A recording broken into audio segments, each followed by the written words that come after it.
All right, ladies and gentlemen, we are still at the Planeyo Book Circle event happening here at Planeyo Publishers, number 3, Castillo Road. We've just spoken with second guest, Professor Adenilo Afolayan, the author of Once Upon an Elephant. She spoke to us about her works and her life. One of them is Look Back in Gratitude, and then Once Upon an Elephant. She also talked about her articles, and she gave some creative writing advice to young people. And I hope that if you listen to her, you would have been blessed. We have another guest in the house, and we are going to take him on soon, but then we have to talk about Planeyo Publishers. Are you looking for a place to have your quality printing done in Uyo? Look no further than Planeyo Publishers for your quality direct imaging printing. Our services include graphic design, photocopy, color photocopy, typing and printing, lamination, flex and poster, book publishing, wedding and burial programs, ID card printing, passport printing, photo enlargement. You can also make your gifts more valuable when you brand them. Let's brand your gift items and souvenirs. Visit Planeyo Publishers at number 2 Eka Street off Ikodekpene Road, Uyo, Akwa Ibom State, or call 0802-7898-705, 002-789-8705. Planeyo Publishers, publishing your dream works. All right, so if you need to publish your book and you're in New York and its environs, you can reach out to us at Planeyo Publishers. We'll give you the very best. And of course, one of our authors that we published is in the house today. He's going to be speaking to us shortly.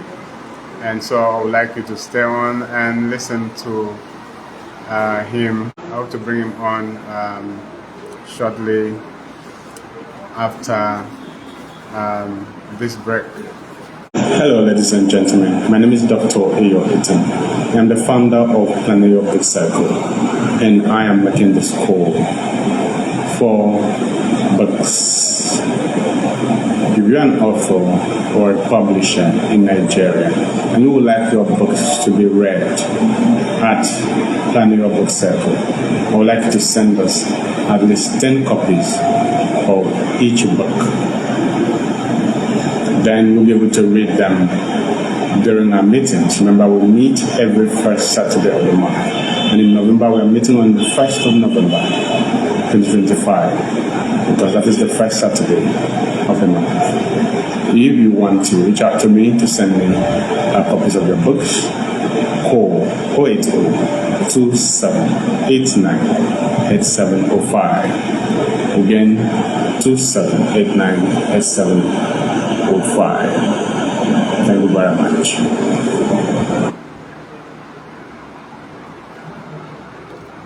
Okay, so we are still here at Planeyo Book Circle, and we have a guest in the house, and his name is Dr. Clifford Stephen. Dr. Clifford Stephen, welcome to Planeyo Book Circle. Thank you very much. It's a pleasure to be here. So how are you doing today? I'm fine. Yeah.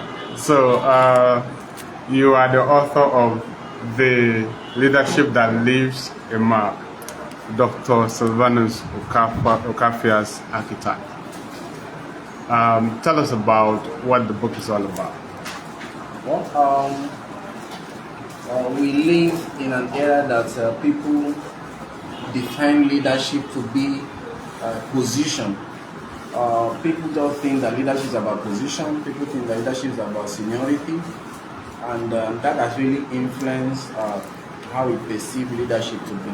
So the book is basically an inspirational book. It's a leadership book, and it also contains some chronicles of Dr. Sylvanus Ukafia, his style of leadership, and of course the leadership that leaves a mark is basically all about him, and some characters in the Bible are talking about Joseph, Moses, David, and all of that, Jesus Christ himself. And it's a book that inspires, also teaches us young people on how to live our lives, because life is not about just living. And as leaders, you're not just living for living sake, you're not just doing leading for leading sake, but you're leading for the future, you're leading for impact, you're leading, for legacy, because the book is just all about legacy. It's about the things we do today that will speak for us tomorrow. Even when we are not there, even when we are not alive, something must speak for us. But when we live our lives in such a way that when we're out of this world, everything about us is erased. Nobody can say, oh, this is what you've done, this is what someone can copy from you, this is what someone can imitate from you. Like Paul will speak in Corinthians, he will say, imitate me just like, or just as I imitate Christ. So how can we be so bold to say that to our colleagues, to our friends, our family, that imitate me just as I imitate Christ? So can someone, boldly come out and say, okay, I can do what this person is doing because this person was really, making some kind of meaningful contribution to the society. I want to be like this person. I want to be like you. I want to write like you. I want to speak like you. I want to live like you. Can someone boldly come to us and say that? So this is what the book is all about. That we are not just to live for living sake, but that we should live, for impact. So I understand that Dr. Sylvanus Ukafia is the inspiration behind this book. Yes. So how will you describe him to people? How do I describe him to people? Well, Dr. Sylvanus Ukafia is a leader. Dr. Sylvanus Ukafia is not just a leader, he's a coach. There is a difference between a referee and a coach. A referee is interested in giving you guidelines when you offend, when you go against the law. He's always ready to punish you, send you off. But a coach will discipline you, call you back, send you again, train you, and want to test you again. This has always been his pattern of leadership. It's not Dr. Sylvanus Ukafia is someone that I so much value and treasure. His leadership style is leadership for him is not just about him, but about people, about and one aspect of the leadership that we'll be looking at is relational leadership. It feels that leadership is about people, it's for people. So when you're leading people, because a leader who is just leading himself, or who is just thinking about himself, like John Maxwell would say, is just taking a stroll. But when you lead and people are following you, it means that you're making sense. So for me, his leadership style has been one that inspired my life. I've been with him for a long period of time. In fact, more than half of my life I've spent with him, working with him, seeing how he leads, seeing how he's able to push other people. In fact, some people that he picked on the street, some people that you could never be, but you wouldn't even believe that they will become leaders tomorrow. And today, these people are leaders. These people can boldly say, this man coached me, this man spoke to me, this man trained me, this man sponsored my education and all of that. This man made me who I am today. And that is because he has decided not to follow the other pattern of leadership that people want to stand there to lead. They want you to be under them. For him, leadership is not all about having followers. Leadership is the ability to produce other people who will also lead. So that's so exceptional about him. And it's one thing as I'm growing, I'm also trying to follow that line so that other people will see leadership in this dimension and not the other way around. Okay, so being a writer is a sum of many attributes. So maybe I should ask you, what mentorship, what kind of education, what kind of childhood must have prepared you for a time when you could write a book like this? Maybe you could take us back to when you were growing up and your education, your mentorship, and everything that must have come together to college to make you write a book like this. Well, I have not always been someone that would say maybe attended one of the best institutions, and somehow I don't think I have been that person. I've been this person that as I was growing up, my childhood experience, education for me was a key, and I love education so much. I love writing. I listened to the last speaker talking about creative. No, she wasn't talking about creative writing. She said creative writing is good, but critical writing is very, very good. So I've always been critical about certain matters. I look at people and what people do. I'm critical about it. I ask questions, and as I was growing up, it got to where going to school was very difficult. And I must say that, and I'm proud to say it now because I'm no longer in that position. So when you leave a certain place, you can say that this is where I was, and I'm no longer there. You know, throughout my primary school, I have never worn school uniform before. I have never worn sandals before. I've never experienced any of those things. But sometimes when I go to classes, they will send me out and ask me to go back home because I'm not wearing uniform. Sometimes I hide behind the windows to listen to what they are saying, and that's how I was able to learn and went through primary school. Secondary school, JS1, JS2 continued like that. It was from JS2 that God started seeing me. In fact, sometimes I go to as a child, not even a teenager, I go to the bush, cut trees to build kitchen for people to be able to buy exercise books and pen.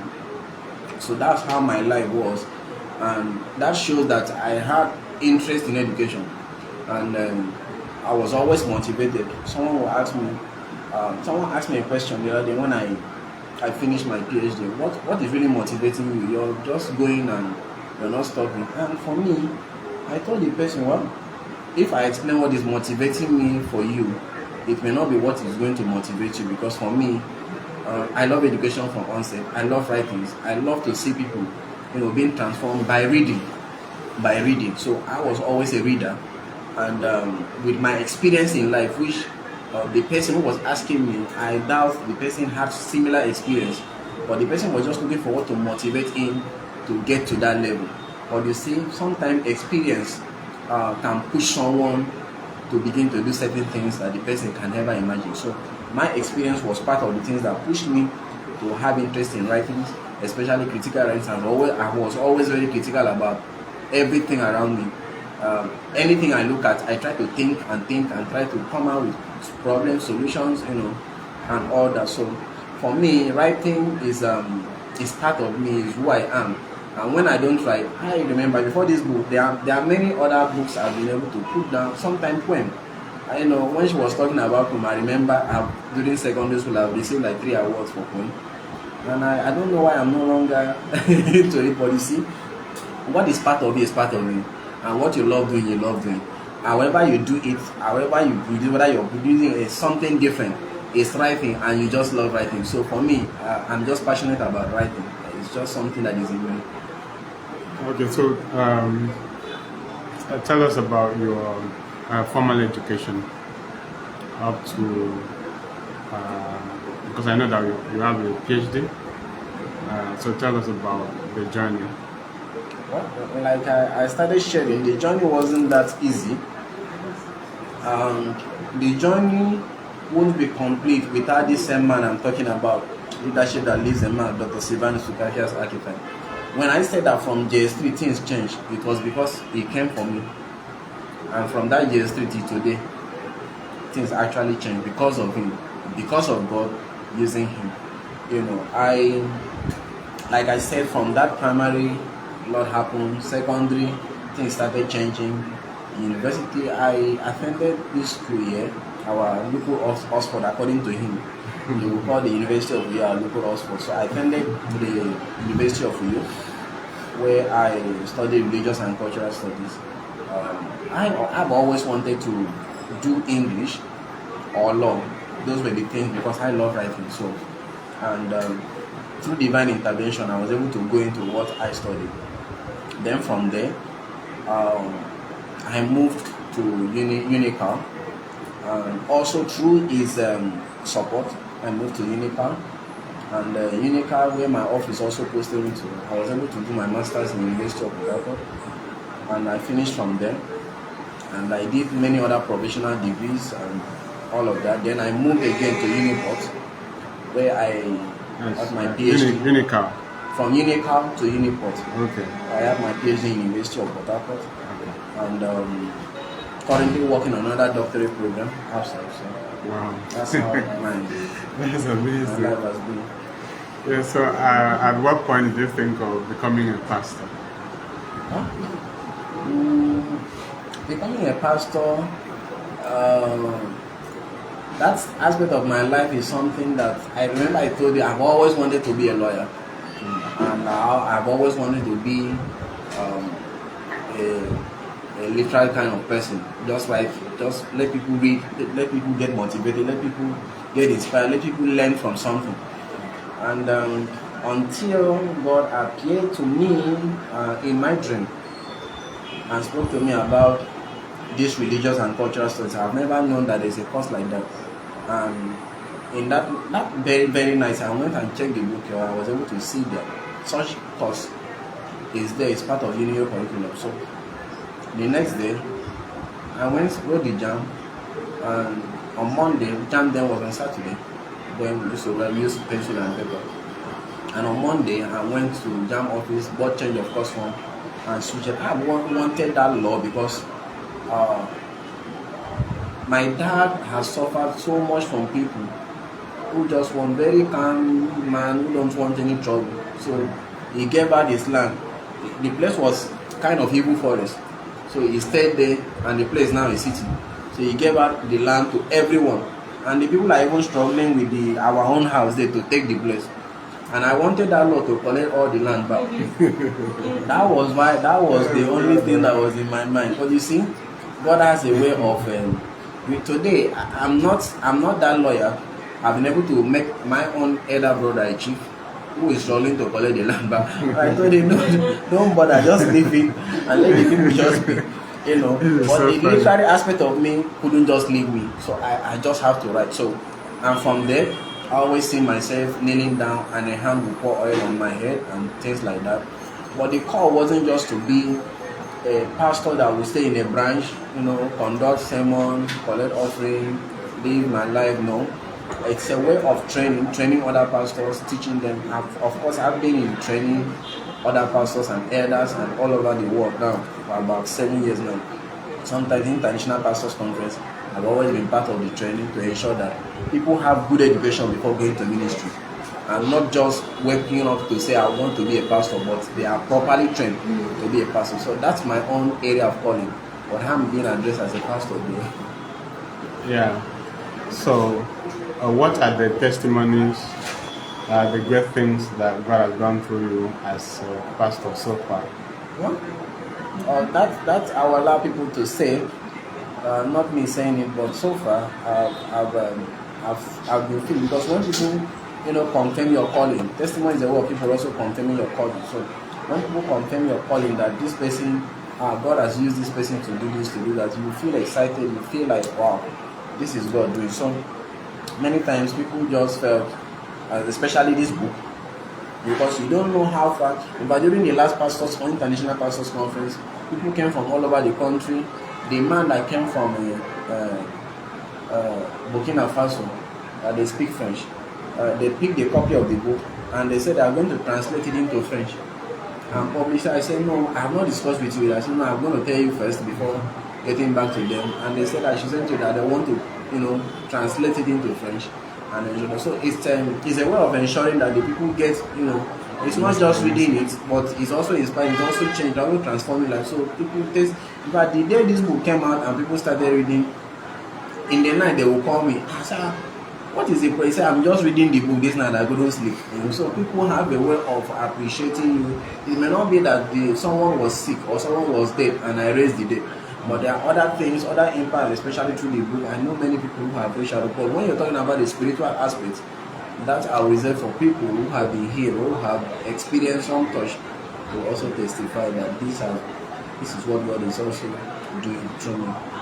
Okay, so can you take us through the specific leadership archetype that you discuss in this book in relation to the model?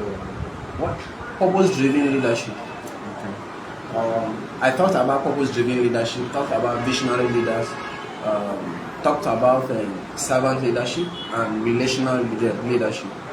Purpose-driven leadership is one that is so outstanding for me, because you see, as a leader, if you look at the life of Jesus,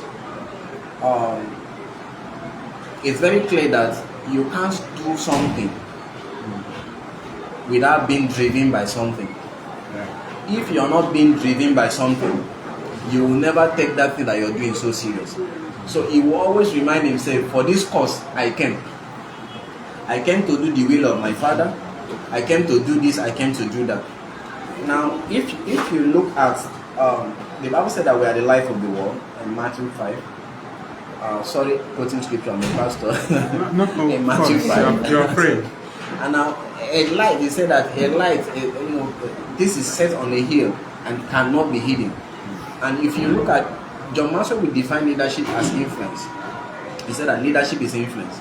And Dr. Ukafia further added that leadership is not only influence, but that leadership is influence and motivation.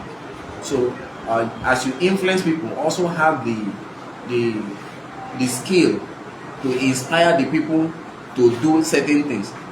And if a leader comes to this place and the place is not well kept, a leader can just, you get this done, you get this, and that is done. But you see, someone that is not a leader will just sit down and don't care and don't mind. So, talking about purpose-driven leadership, it's that aspect of leadership stands out for me, because if I look at the life of Dr. Ukafia himself, someone who is a medical doctor, who was a medical doctor, and all of a sudden switched to be a pastor, someone who was living alone when he wasn't married in 4-bedroom flat, someone who had a car, someone who was just living life, becoming a pastor, and to a point that he was now using rope to tie his trouser, just because he wanted to pursue a purpose, just because he didn't want to. At some point, when he became a pastor, the first 5 years, he wasn't talking to any medical doctor, because that will always remind him of his profession, and he may likely wants to go back. So he never wanted to have anything to do with medical doctors. So he decided to stay with the mission. That is purpose, because when you know where you're going to, a purpose-driven leader is hardly distracted by the external forces. He's always moved by what is driven within. And a purpose-driven leader, when a purpose-driven leader is working, is not concentrating on the storms. He's not looking at many other ways. He's just focused. This is the direction, and he's heading there. Now, to be successful as a leader, but you can't even leave a legacy or be a successful leader if you're not purpose-driven. We are here today because you're passionate about what you do, because this is purpose-driven. If it's not purpose-driven, everything exists with purpose. In fact, anything, someone asked me, including cockroach, including flies, there is a purpose.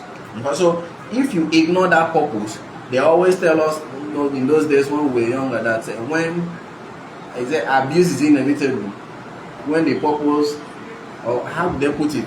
Is that when you abuse a particular thing, when the purpose of a thing is not known, abuse. And so thank you so much. So I was trying to, many years ago, I've been quoting that more than 18, 19 years ago. And I know that statement is accurate, is the fact.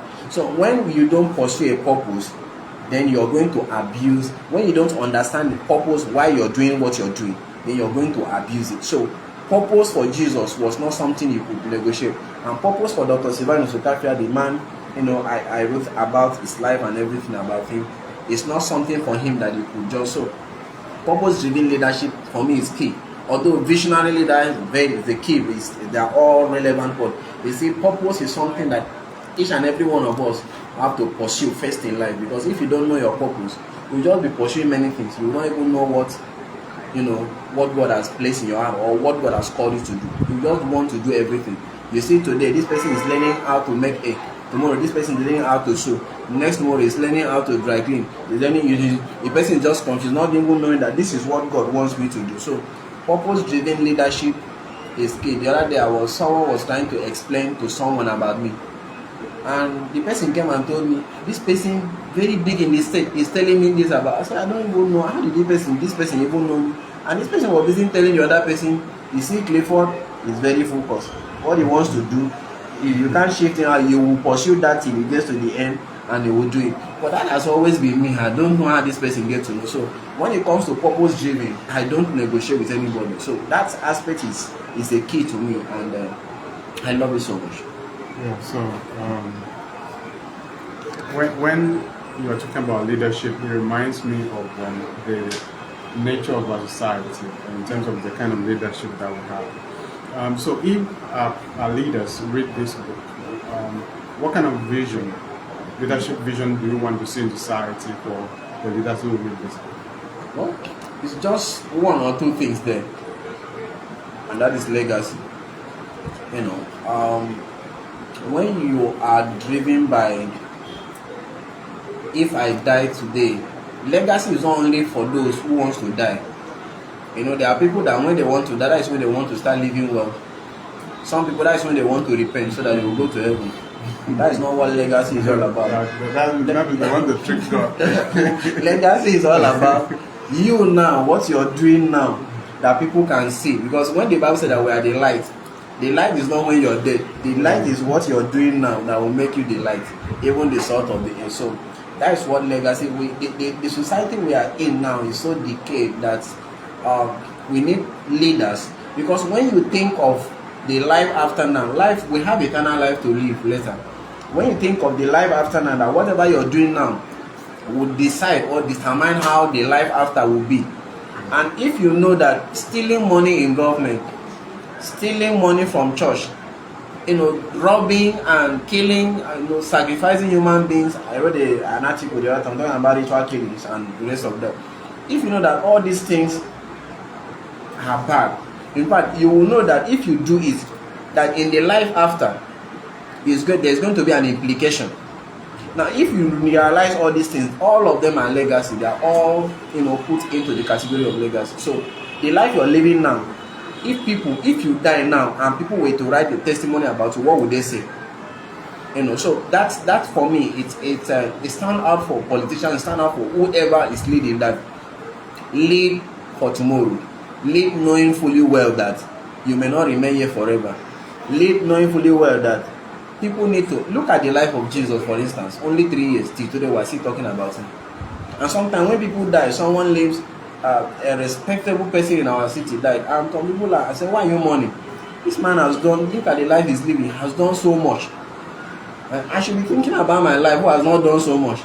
Who and who have I been able to influence so far? That's what I'm thinking. I'm not thinking about someone that has impacted. Jesus lived for only 3 years, and today we are still talking about him.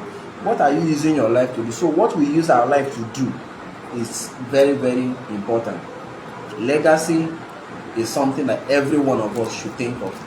It's what every one of us should think of. So that's for people who want to read this book, and that's what they will get from. And that will really inspire them. Yeah, I guess we wanted to say Jesus lived only for 33 years. 33 years. Yes. Okay. Now, I think you should read from the book. You should read from Leadership That Leaves a Mark, a passage that impresses you most, or that you think the audience need to have a glimpse of, right? So, when you are set, you let me know. So, okay. Very short, right? No, it doesn't have to be short. As long as it's possible. Now, looking at this part of the introduction, he said, how will people summarize your work and life? How will they measure the impacts of your leadership? How do you want to be remembered? How would you write your eulogy? He said, most of us are so caught up in the now that we rarely think about the kind of legacy we will leave behind. Whether we move from one job to another, our children move out of home, our lives comes to an end, far too many leaders assume legacy is something they need to think about later in life. Others do not leave a legacy at all, and those who follow are left to pick up the pieces of their work and vision quickly dissipate and they are forgotten. Good legacy building starts now. Yesterday is gone and cannot be relived. Life goes on. Of course, we look at Psalm 143, verse 3 to 4. Say, after a couple of generations, how many people outside our families will know we even existed? Consider the fading names and gravestones at the local cemeteries. See how much you know, or if there is still anything you could remember about those lying there. The fact is, most of what we do will not last, and even things we cherish will ultimately perish with time. Unless we think seriously about the kind of legacy we are developing, we will likely leave nothing worth inheriting. Leadership that leaves a mark is likened to salt in the pot of soup. You can see the meat, vegetable, and other ingredients, but the salt dissolves and becomes unseen. However, without salt, the soup lacks flavor. It is the ingredients that brings out the best in everything else.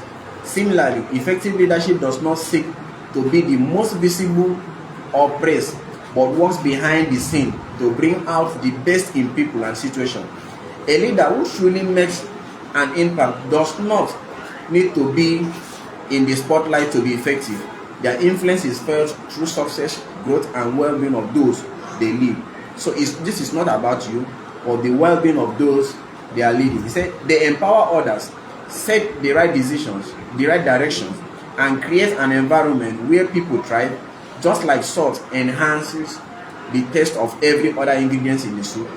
Soup without salt is bland. A group, organization, or community without good leadership lacks direction, motivation, and harmony. Even if the leader is not always in the foreground, their presence shapes the culture, decision, and overall success of the organization. Scripture teaches that leaders are stewards of their influence. A good man leaves an inheritance to his children's children, but the wealth of the sinner is stored up for the righteous. I would like to stop there. Yes, okay, so tell us about the writing process of this work, especially in terms of how long it took you and whether you had any challenges while writing. Well, of course, there will be challenges. The work is actually divided into two. The first part is more of giving an understanding to what leadership is all about, letting people understand mentorship, multiplication, how to do addition and multiplication in leadership, Then the other part focuses on Dr. Sylvanus Ukafia's archetype of leadership. Actually, when I started this work, 2 years ago, and I couldn't just complete it, so I paused and rested for a while, pick up again, and the challenges I faced is not just the financial challenges, but the time to sit down when there are many other things to do, and that has always been a challenge to me. It has always been a challenge to me. Then when I eventually decided, okay, this book was supposed to come out during the 60th anniversary, but I couldn't, so I delayed. Then when I started writing, I was just pushing, so it's 61, 62, 63, 64. So during the 65th anniversary, I made up my mind that this book was going to come out. Now, it's not just enough to make up my mind, which I did, but the challenge was that would I be able to cover up everything? It was more than this, actually, but I had to see how to reduce everything. Now, writing the book now brought a lot of, because I was not sleeping in my office. I slept now to be able to put everything, to ensure that the editing and everything, I gave it to people that edited, and later when it got to me, the editing was something else. I had to do it myself, send it again to this professor. So it took me, when I sat again to say I want to really pay attention to the book, it took me 2 months to pay close attention to the book every day, every night. And in the day I'm working, in the night I'm working, and I don't sleep. When I finished writing the book, I was depressed. I started having a low blood pressure. I couldn't sleep. When I go to, at the end of it, after publishing the book, everything was done. 2 weeks later, every day I sit on my bed till the following day. I don't sleep. Even with the pills, they've done all kinds of, I hardly sleep. It took me some time. My office just relieved me and told me go and rest. And I rested, tried to recover myself. It wasn't that easy, but I thank God I was able to recover myself.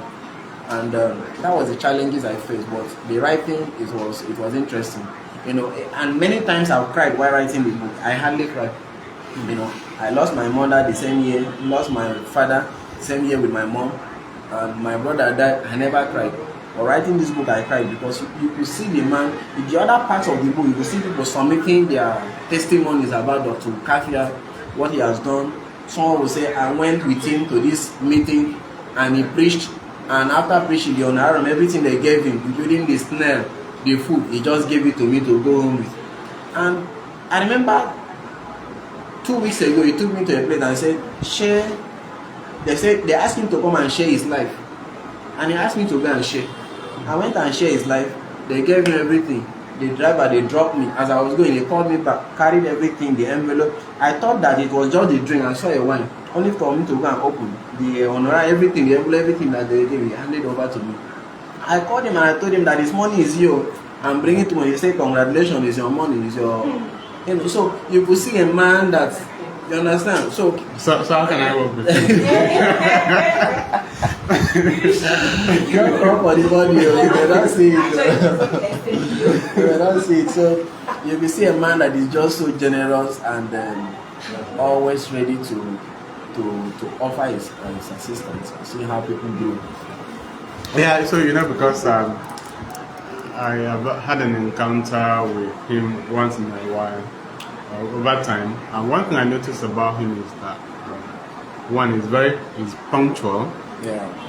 If you invite him to an event, he will arrive there before you. He doesn't have the concept of African time. You always wonder, what kind of man is this? If you tell him that event is 10, make sure that you start at 10, because you embarrass yourself, you will be there, you know, before that 10 o'clock. And the other thing is that he's so down to it.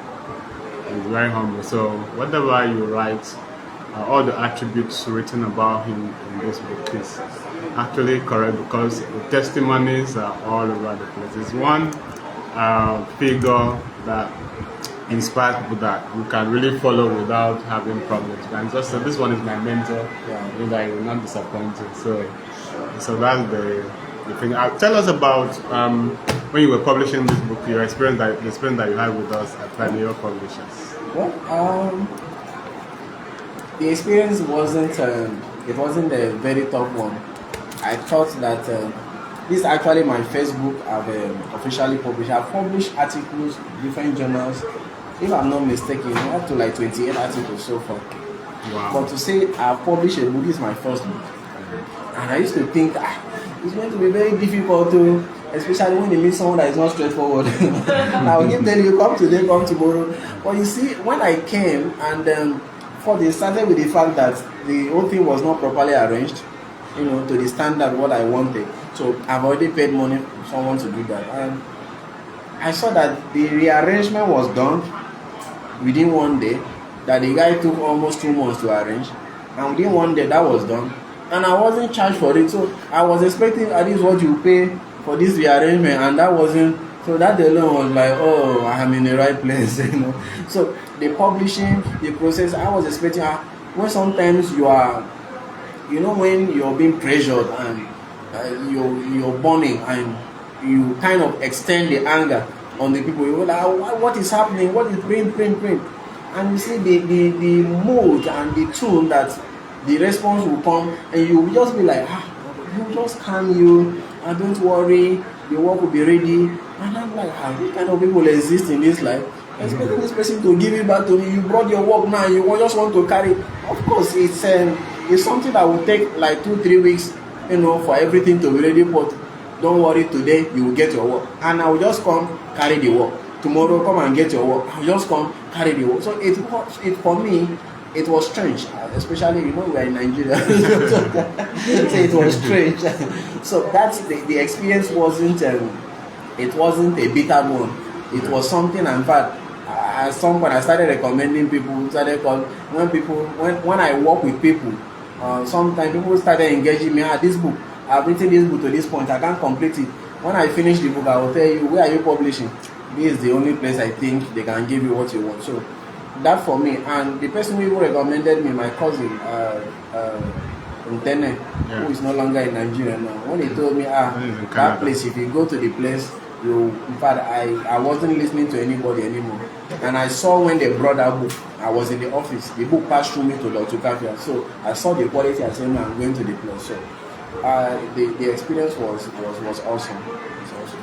All right. Thank you so much. So, as a writer, you have experience now. What will you tell someone who wants to write and who wants to publish? Well, for someone who wants to publish, publishing, like I've always wanted to publish a book that you don't just, even if you read it like a story, even the story must be well structured, must be critical, like the previous speaker said. So I've always told people, when you write a story, don't just write like one of my lecturers will say you're writing a love letter to me. Write something that people will think while they are reading, whether it's a story, people will be reading and be thinking. So that was what I was able to do in many parts of the book. So you have to think, you have to engage your mind. That's what I love. Then I think that people should not be in a hurry to publish, because when you're in a hurry, you may not be able to sit and think and be able to come up with something good, something for people to. Because see, this is a document. This is something that nobody knows how long this will be. So people will have it in their life. You don't know who and who will read. So I think that we shouldn't be in a hurry to publish. We should take our time to have our manuscript and everything ready, and now engage ourselves in the writing. Then I also think that publishing a book can be kind of tedious. It can be so tedious. So I think that apart from the fact that we should take our time, I also think that if we have any difficulty, we should always go back to the people. For me, if I had someone or I had a publisher ready and I'm writing, I could easily call and say, oh, this is where I'm having difficulty.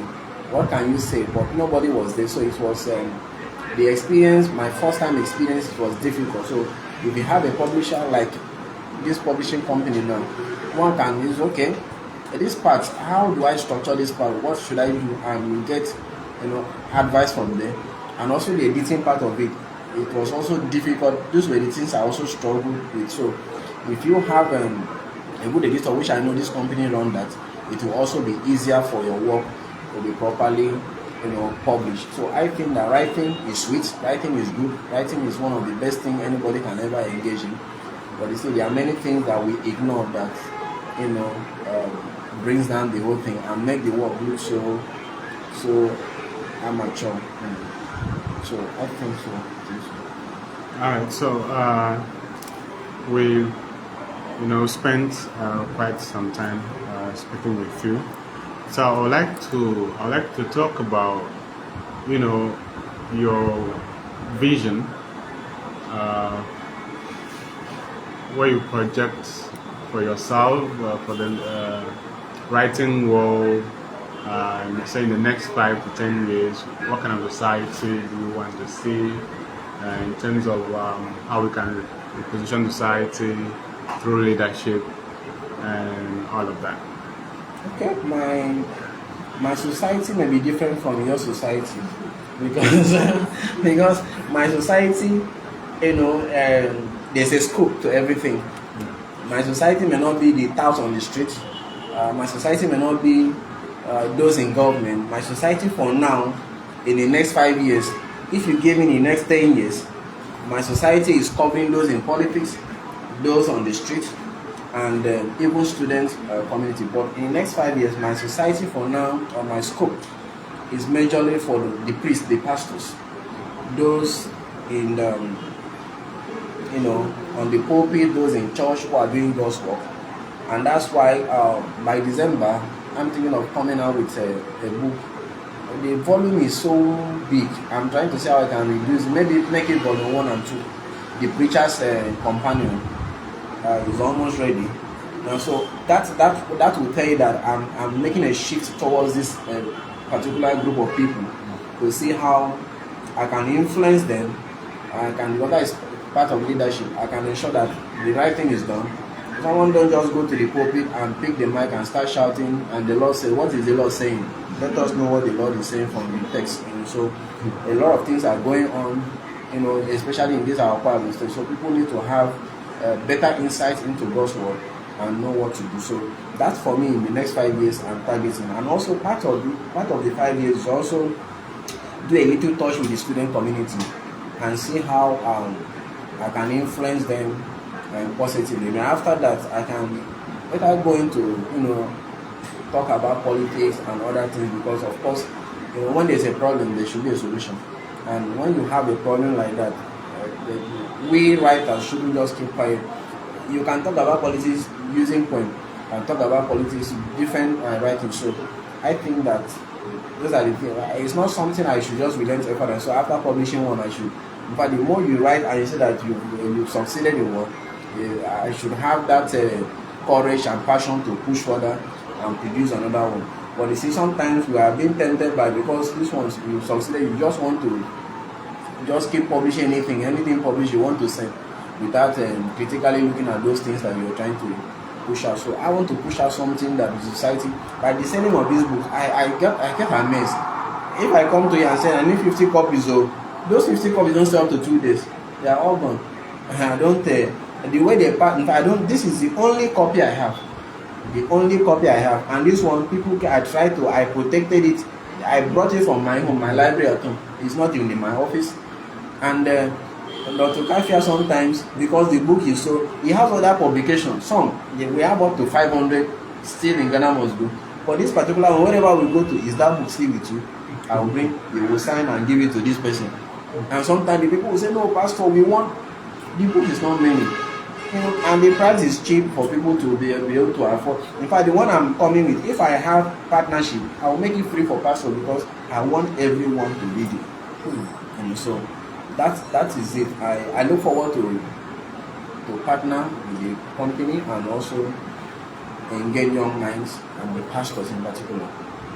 Okay, so we would really like to thank you, Dr. Clifford Stephen, for coming on Planeyo Book Circle today to bless us with your words and tell us about your books and the experience you had with us whilst publishing.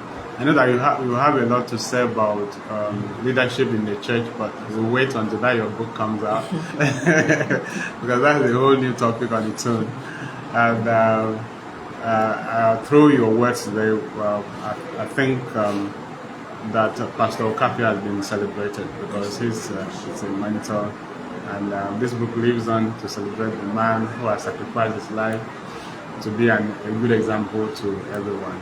And so we appreciate you for coming. So do you have any final words? What I would say is that, like the book you said, legacy is the key to everyone who is living his life. Like we're talking about Jesus, 30 years, as someone who was just doing what he's doing, then the other 3 years added to the 33 years.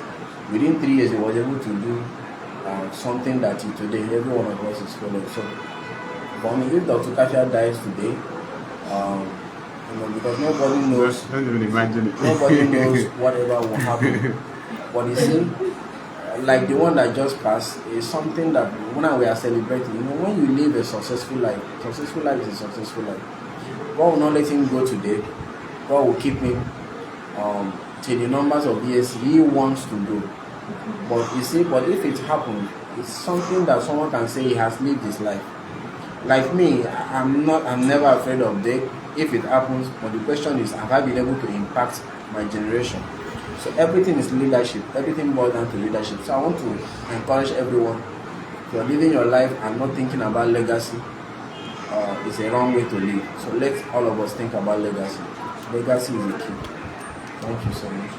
All right, thank you so much. So we'll take a break now, and then during that break we'll take photographs with Dr. Stephen Clifford, and then when we are back we'll take on the capacity author who will definitely talk to us today. There's no way she will not talk to us today. So stay on until we are back. All right, at Planeyo Book Circle, we draw from the river of books, and the river of books contains knowledge, contains ideas for the development of our culture and society. And we've just spoken with a great man of God, a great scholar, Dr. Stephen Clifford, the author of The Leadership That Lives Among, and he blessed us with his words. And up next, we have the capacity author of 5 books, and she's going to speak to us today. Her name is Comrade Mkpoisongke Umoette. Mkpoisongke Umoette, welcome to the house. Thank you. So how are you doing today? I'm fine. Okay, so what do you say to the audience? Good evening, everyone. Good evening, audience, esteemed audience, and yes, watching us all evening. Yeah, so tell us about your journey to book publishing. At a very short time, you produced 5 books. That is quite amazing. So, what's the secret? Can you cut us the soup? Can you cut us the soup? Okay, journey to book publishing. I think prior before now, during my secondary school days, I had place for writing. So I would write them with different exercises and just hold on. To a point, I once told my dad I want to publish, and I think that first one was the motivational script. So he took me to one lecturer at the church. We tried talking about it, but it didn't end well, so we just had to leave it there. So I actually wanted to study law, but JAM, because of when I changed institution and picked English, so I grew to like the courses. So, but while in school, I think Dr. Nyax was the one that taught us creative writing, reciting. So he engaged us in writing poems, writing these like as assignments and tests. So you go and do it yourself, not copying from anyone. And 2 students shouldn't have the same poem for any reason. So we kept doing that till the semester was over. But what really pushed me, my friend that came, I think she left. When I attended her book launch, her first book launch, she's an author of 2 books, working on her 3rd publication. Go on. So I asked her a question. You study pharmacy and you're already an author of your book. So me that did English, what am I playing? All laughed about it. So that's what pushed me to, okay, I could go extra. Can I just put things together and try to be stable in this field I read? Try to be serious for once in what I read. So my first work, I did an historical extract of my village. So I didn't just start with, okay, fictional or non-fictional. I just had to start somewhere. So I wrote about my village. So I went into oral literature. Like that's how I got that book. Went to the village, did oral interview to the age people, different people, tried to gather history about the village because there was nothing like that. So after gathering it, went through different decks to confirm because since it's history, it has to be real. It's a fictional work. Then from there, that's where I started from. And trust me, when the first work wasn't something pleasing because it was a bit tedious. Why I'm saying so is I had to, that work was like giving back to society, giving back to humanity because there was no getting it. I did that launch in my village primary school. So you could see, I had crowd that they came out, they were nervous. Now at first, history of my village being documented, everybody wants to have a copy. So it was virtually like, okay, let's just show it. Everybody should have an idea of the village they come from. And they were happy over it and they started from there. So what's the name of the village? Corrupt Manishans. What's the title of the book? My origin. Okay. So did you have any historical materials or already published books to draw from, or you mainly did interviews? There was no published book to draw from. So it's basically interviews. Okay, who and who did you talk to? I went to yes. So this is the book, right? Yes, that's okay. So who and who did you speak to get the idea? Each people in the village head, my dad, and like virtually like people from different ages in the village, not people outside. So far as you're from my village and you are open to sharing ideas and find it, I get it. And like keep gathering the data from different village. So there was no written material for reference. So let me go before we back on this one. There's nothing like that. That's amazing. So what has been the reception of the book in your community? Well, since it's the first of its kind, people have so much welcomed it. People now have a pre-knowledge of their history. Like last week, an uncle of mine reached out to me that they gave the son an assignment to state the history of his village. So can I get a copy of that book so that I can put him through the history of his village? And I was very busy, but I had to because it's something they needed for academics. So it's now saved as a reference material for my generation and the generation to come. So tell us about the second book that you wrote. Okay, the second book is Diary of a Black Woman. Okay. When the IGA, I conceived the IGA for the second book, it was actually like, okay, let me put a writing down in form of a poetry about my late mom and me precisely. Then my mom was still alive, so I started writing like the things we shared in common, like while growing up, the bond involved in motherhood between me and her. So when I lost my mom, everything changed. I had to just change the book, like it wasn't the way it was supposed to be. So I needed to just make sure I keep a book in reference and legacy of her, which was unveiled and launched on her funeral one. So that's what it is. Yeah, so when you're talking about Diary of a Black Woman, I suppose the Black woman then becomes a metaphor for Yes. all Black women. So what exactly is the problem with the Black woman? You know, the problem of Black women is it's complex because you know we have lesser power. The only way I think a Black woman can express herself more is through writing. Because if you want to bring out this domicile, if you want to show the ego in you, society won't favor, like it doesn't favor the women. So the only way you can push it out is just through writing or in a way like constructive way of laying it out. For instance, when you come to say, okay, let me do it in a journalism way, they will just debunk you. You're a woman. So if you put it in the writing way, it will go more than the other way. Okay, so but I'm not heard you talking about the problem with the Black woman that you depict in the work. Okay. Okay. Like basically the caption, Diary of a Black Woman, it's a metaphor.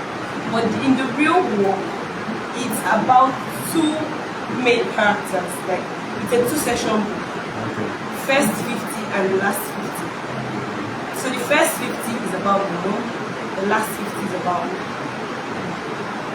So I'm asking generally, what do you perceive as the problem of the Black woman, which is a metaphor in this work, Yes. but which we find in society? Okay. What, you know? The problem of the Black woman, the general problem of the Black woman, which it also reflects here, and it's very common in our society, is should I use the word weakness? Because we are being seen as a weak general. Okay. As in the Black women are being seen as the weak, like weak gender, we are weak compared to the whites that have more advantage than we, the Black women. Okay. All right. So what's the next book, the third one? Right? Coming out of grief. And that's the one we put on the flyer. Yes. What's this one all about? Coming out of grief, you know, grief, it's something that we don't bargain for. Okay. So it's a country that there is no map for it. So you don't bargain for it. It comes to you when you least expect. So most people like dwell in it for a long time. Some don't come out of it while some do. Because it's something that when you least expect it hits, and probably grief is not just only there. We have emotional grief, probably relationship or whatever, but the grief part breaks a whole lot of people. So this coming out of grief is like a help guide that you're not to remain in grief forever. When it happens, it happens. Like there's a place in the book that tells the reader that if it needs to cry, cry it out. If it needs to laugh, you have to laugh. But you have to keep going. Don't allow the situation you find yourself to define you, to keep it there forever. So some people just don't come out of it easily. So that's why in my period of grief, I found that it's very pertinent to turn it down for it to be useful to another, because we are all going through a whole lot in the world we are. So most times people don't express it. Somebody can be well dressed, laughing, looking very good at the church, but dying inside of one grief, act of grief or the other, losing a loved one, losing property or whatever transpired, and the next thing, depression will set in. The person is not strong enough, will not bounce out of it. That's why I had to pen it down for the readers. Yeah. So. Would you like to say the specific circumstances that prompted the writing of this particular book coming up? Yes. Just when I lost my mom. When I lost my mom, slightly 4th February 2025, it was as if my world has ended. Like everything turned. So I didn't even know how the next minute would be, how the next day would be. I was just shattered. That's the word. I felt like my world ended that. There was nothing anybody could tell me that they for me to listen. But should I say, I didn't even know if I would ever get out of it. That's the truth. So it messed everything, it ruined everything, paused every part of my life for that period. So I had to be like, I've not as if I've not lost people before. I remember when I lost my late uncle somewhere that I couldn't eat for 2 weeks. But it was still family. But when I lost my own mother, considering the circumstances that surround death, the health challenge and everything, it just took me to a different world entirely for some time. So that was the grief that broke me, that made me feel, oh, if I can just push out, like stand up from this particular grief, and it's okay, I'm trying to navigate my way out a bit. I could pain it down for another person because it wasn't easy, it was very traumatizing. Okay. So, if you are to advise someone who is broken because losing a loved one, going by your experience, what kind of advice would that be? Okay, if I'm to advise somebody that just lost a loved one, you know this thing that it was when I lost my mom, I knew telling somebody my condolences, because prior to this time, it was very easy, my condolences, but when it happened to me, so for you to tell me that word didn't sit easy, like it was not nice at all to hear. It's just come, smile with me, just with me and go, but don't use that word, my condolences, because it brings back a whole lot of thoughts. So now, I tell anybody that I come across, oh, you've lost your loved one, it's very painful, trust me. So all that happens around you that time is for you to try to put yourself together. Give yourself time. Like, you don't need to mingle, because there are days you need to empty it in tears. You empty it.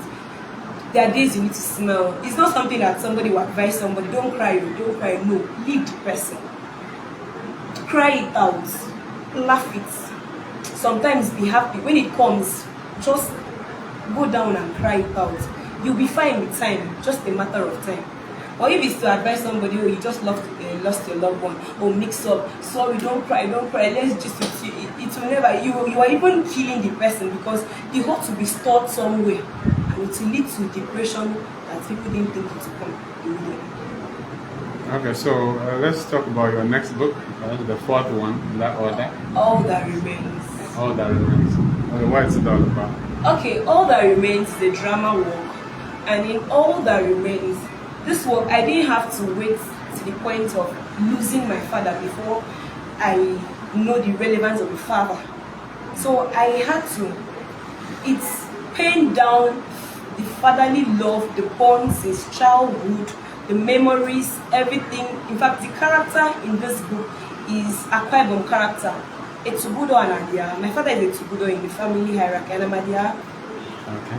Though it's mixed non-fictional and fictional, but I use this work to narrate the bond between me and my father. So it's basically celebrating him in his lifetime. I said that the day I launched the book, and I never told him that for once, and he was amazed and he was truly happy. Yes. So it's the relationship from birth till now I've shared with my father. Is in that drama text. So how would you describe your father? My father, he's the best, like any child would ask for. Very easygoing, supportive. Have you seen other people's fathers? No, it's only us. So No, when I mean very supportive, like you cannot bring like anything my father sees will sit well on you or help you positively, academic wise, and he would say no. yeah. He tried, even till now, all his best to make sure I'm comfortable from birth till now. So he's amazing. Yeah. And that's quite interesting. And I think it's a lesson for everyone, you know, because we live in a culture where we celebrate people when they have passed away. So there's this idea that's emerging that it's, you know, it's actually more important that we celebrate people when they're alive. And so that work is not only a documentation of someone's impressions about the father, but more importantly, an instruction, a kind of a lesson that we all can learn to celebrate the people that we care about while they're alive. Okay, so finally to the fifth one, which is not your last work, but with the energy and the capacity that you have right now, we will be surprised if you bring out 5 more in another year by next year. So let's hear about the fifth one. Stars. Okay, so what is it about? Stars, to me, I feel we are all very different. So we have different things that surround us. Like, I don't know if you've ever heard of this word. It says some children are very special. Like, not all kids are the same. So sometimes self-discovery would make you know where you actually belong as a child while growing up.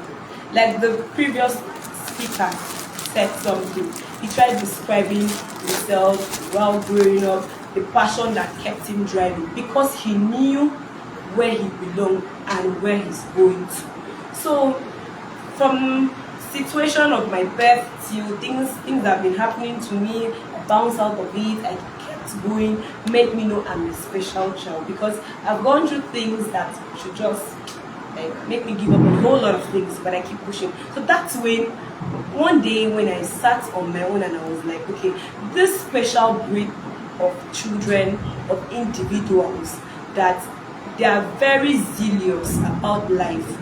What are they referring to? And it's simple: stars. They are stars. They shine regardless where you keep them.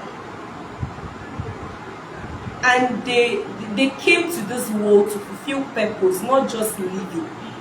To live and keep legacy, footprints for generations to see.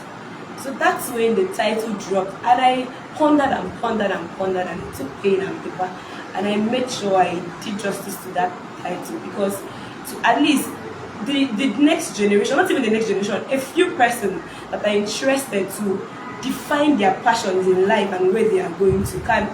It's not late for anybody to retrieve their steps and be like, okay, where do I fall under? Okay, if I'm a star, what should I do? I need to keep pushing. I don't need to relent. So that's it. Because there's a place, sorry, I'm not cutting you short, in the book, in Stars, page 80 precisely. And in that page 80, it talks about friendship. That there are some friends that are not truly happy for you going there. If they see a way, they'll cut you off. That's that. If you are a star as a child, you need to be very focused, because at the stage of leaving a particular phase, going to the next one, there are some people you need to drop to get to where you're going, if actually you want to get there. Can you read it first? Okay, so maybe you read, which work would you like to read? Stars. Okay.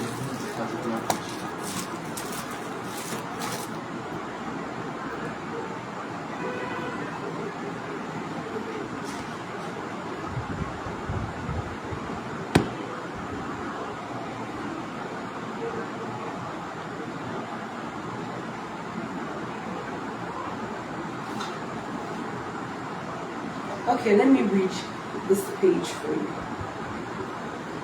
One season, one purpose. Each season has its purpose and its place. Not every moment calls for brightest shine.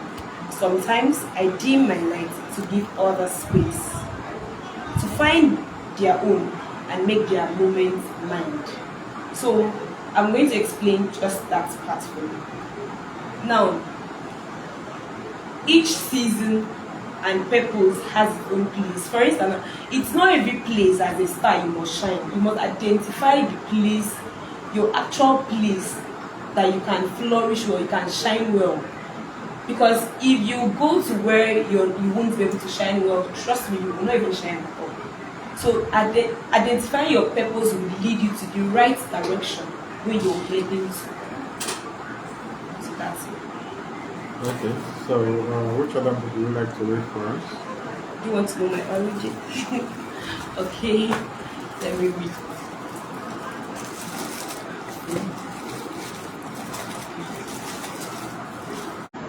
Okay, you can read an impressionable passage from Coming Out of a Dream.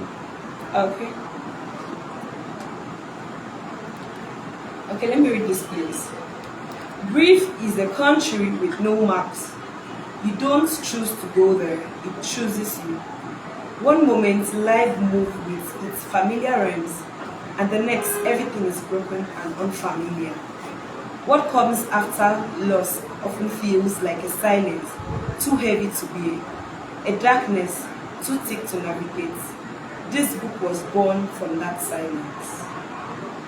Coming out of grief is not a manual for mourning. It's a gathering of stories, fictional, real, about people finding their way through the folk. It's about ordinary men and women facing extraordinary pain and discovering, sometimes against their will. Every story in this collection is a testament to the resilience of the human spirit. These characters do not walk easy paths. These are not just stories of sadness. They are stories of fears, love, unexpected courage. They are stories we often don't know how to tell, and yet we need most to hear. If you have ever mourned, ever longed, ever loved someone so much that losing them felt like losing part of yourself, then this book is for you. Wow, that's amazing. So let us talk about, the writing process for all these books. Let us know this, in what space of time have you been able to produce these 5 works, and how you went about the writing, the challenges you had even. Okay, like the first book, my origin took me like 4-5 months to read. Like I said, it's an oral literature per se, like gathering those that data. Some people, they are not always around, the time frame, the everything involved to get to those information one by one. And the process of trying to compare some, especially when it has to do with dates. Dates of it. Okay, these are controversies till we had to arrive on the fixed and certain and correct dates like that, and some notable figures like that. Then for the coming out for the Diary of a Black Woman, like I said, I started writing that book when my mom was alive. It was when I lost her, when she died, that I had to change some things in it. So Diary of a Black Woman took me 3 months. Then coming out of grief, I was already in grief, so I just had to just pour it out the way it was. So I just had to, what I did was coming out of grief, and also I didn't have to wait to lose the only thing that remained. Now from the caption of all that remains, my father is the only thing that is available for me in this world for now. That's why all that remains, he's just the only thing that is remaining for me. So I had to just put the two. It was very intensive. Like I was tense. The previous author made mention of sometimes your head, like so many challenges you would have.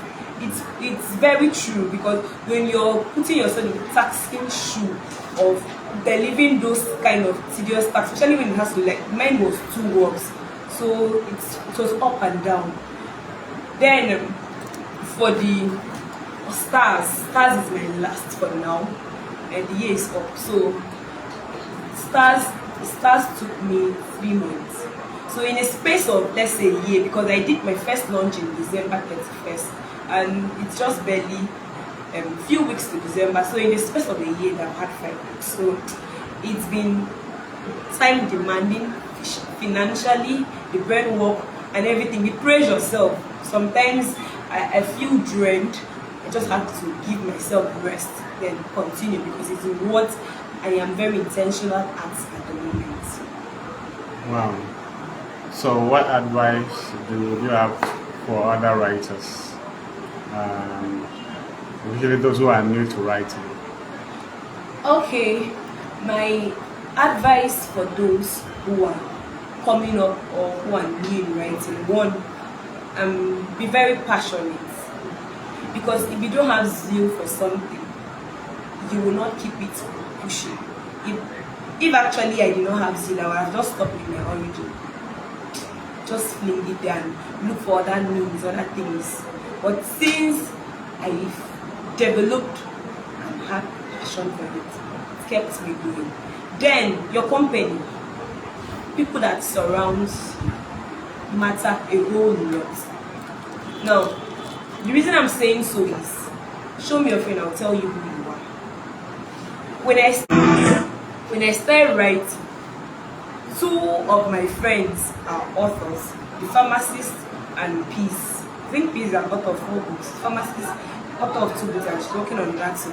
Then the people you look up to have mentorship matters a whole lot. You might not necessarily like glue around them, stick around them. Like I remember yesterday, I had a message from Professor Man, and he was angry. This mentorship, you're not getting. Is it that you're not interested in this? And I'm like, sorry, you will not understand the things that were on my text at the moment. Because when I say the people you look up to matters, like Dr. Eyo was my lecturer in the university. Now, trust me, Dr. Eyo is one of the persons that if you are a student, except you are not even interested in knowing book, or you don't even have passion at all, yours is just to get the paper and live a normal life, then you will not want to pick 1 or 2 attributes from him. He doesn't really look accessible, but you see the brain work, he's very intelligent. The way he speaks and everything. So if you must sit under him, you must be ready to learn relearn and unlearn something. So the people that you look up to, your mentors and your friends, they will either like make you write more, or even like make you have the passion, or they kill it. So you cannot tell me you will have passion for writing and you go and work with people that don't even have passion. Every time you're always there in the sit out, in the beer parlor, the ideas won't flow. That's it. Okay, so what do we expect in the coming years in terms of writing from you? In the coming years, you should expect more books. Okay. By God's grace. So when is the nearest that we will expect something? Let's see what next year will look like for us. By God's grace. Okay, so what kind of book will we be expecting? Until that next year, though. Okay, so the inspiration is just yeah, it keeps growing. coming. Yes. Okay. What is your vision for society as a writer? In connection with all these books that you've written. Okay, my vision for the society as a writer is to change. Like you cannot change it completely. If you can change a few persons, how will you change a few persons? The few persons that pick the copies of the book and read, it has a way of changing their mindsets.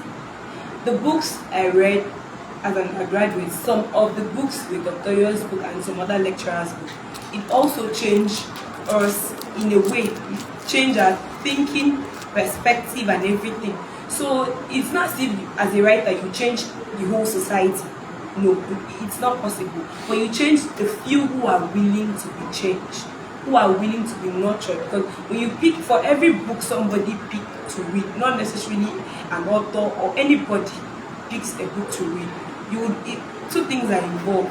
Is either at the end of the day you get something from the book and that prones your mind, or you don't even get anything.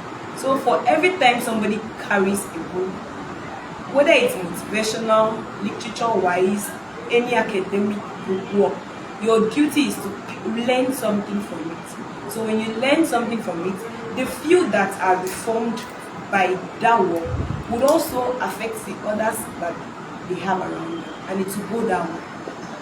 Okay, so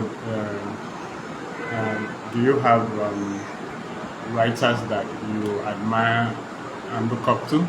Yes, I have. Adeche, and I also like Maria Maba's work. Okay. Yes, I like her writing style too. And even Achebe's work. Okay. Yes. So then for the contemporary writers, like the recent writers, we the younger ones are looking up to, the likes of Dr. Umoette, the likes of the poets Dr. Emeka Mkpoisongke, and Mika is watching. I know, I've seen it.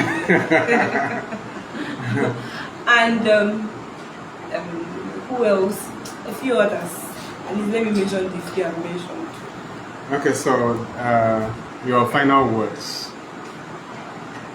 My final words is that anybody that is passionate about anything can achieve it. It's just a matter of mindset.